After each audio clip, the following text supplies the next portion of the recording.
Hey, welcome to Rick and Dave's Comic Book Hour. I'm Dave. And I'm Rick. And this sorry, always get those mixed up. But anyway, we're going to talk about a couple of movies. One that Rick went and saw and one that I went to see. And we're going to start with Rick since Godzilla came out first.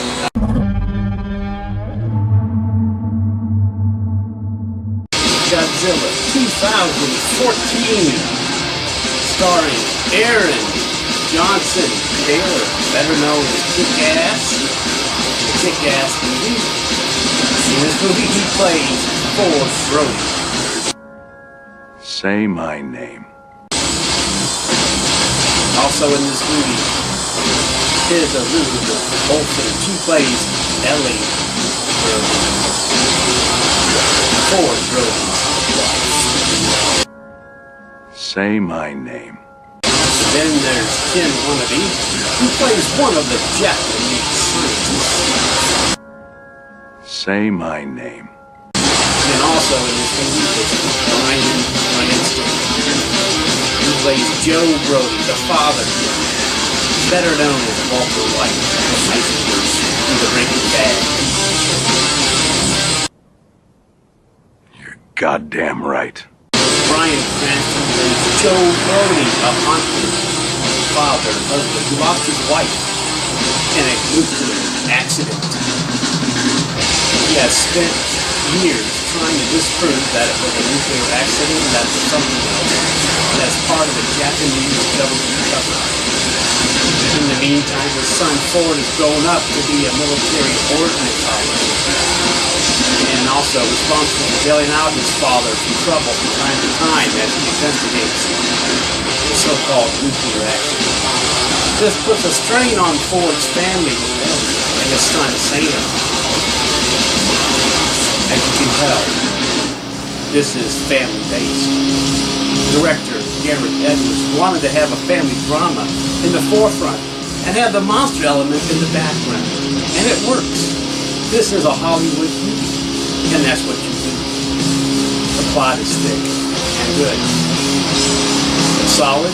The acting is so-so. I'm not going to say the acting is great. I mean, they weren't going for Oscars here. This is a CGI-based monster movie after all. I saw this in 3D. There is no 3D. You don't need the glasses. You don't need to buy the Blu-ray 3D version when it comes out. You can just buy the regular Blu-ray DVD part. Be nice to be a good addition to your collection. It's a nice, solid film. The plot, everything makes sense. It's solid. It comes together. It's got a lot of monster madness in it. This is a good Hollywood monster. But I recommend when it comes out on Blu-ray, you buy it. Alright.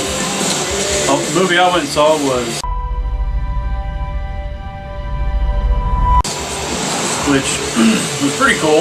If you like all the other X-Men movies, this is right on par with that.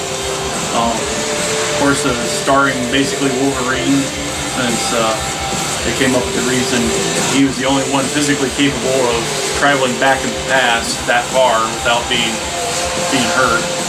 And so they start off with the future, and they got Sentinels chasing around, destroying everybody, and the last handful of mutants all holed up in this mountainous retreat.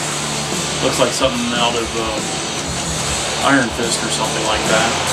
But anyway, so they're all bunkered down in this, and Wolverine gets sent back in time, and so he's sent back to 1973, which is roughly 10 years after the first Class movie, and he has to convince Magneto and Professor X to work together, and of course they have to break Magneto out of the Pentagon, which he's buried 100 stories below the Pentagon or something like that. So that was kind of cool how they got him out of there.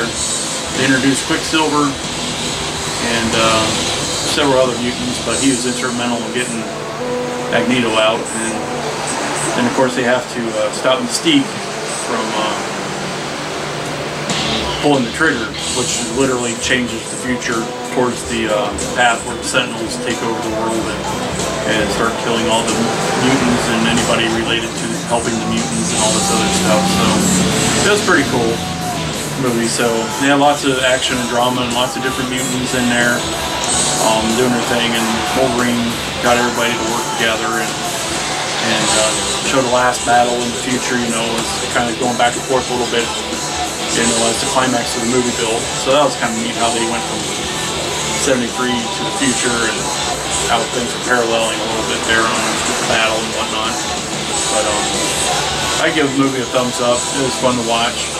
And if you like all the other X-Men movies, this one's just as good. So they did have a teaser, and you got to sit through all flipping credits. Is this one worth it? Well, yeah, I guess. But It's not, I mean, it's not a trailer for another movie. That's what I mean. Well, it's already out.